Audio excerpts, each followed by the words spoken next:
This is Eric Mother with Mother.com with a quick educational video. Let's take a look at a stock here that has made a round trip.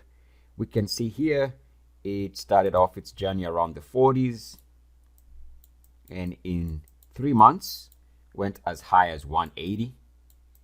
But that's not the point. The point is what happened when it tried to move again. So we can see here that it closed at about 160-ish on a monthly closing basis. So let's take that as our future buy point. Now notice what happens when it tries to move above that level. Hence the reason for this video is we can see that it never closes above this price again. In fact, we can see a failed breakout attempt here, a failed breakout attempt here.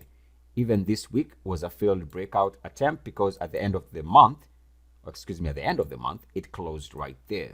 So not a breakout. And the point for this quick video is be on the lookout for failed breakouts, because if you had not seen what has happened here with couple breakout attempts ultimately failing, that was a massive red flag that has taken the stock from, let's say, the breakout price level of 160-ish to where it making the lows here of about 60.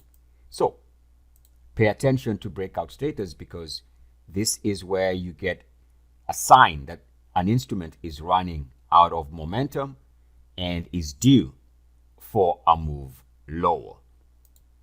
As I always say, failed breakouts are notorious for taking instruments lower. And so it is. Eric Moore with Mother.com. Love, like, love. Namaste.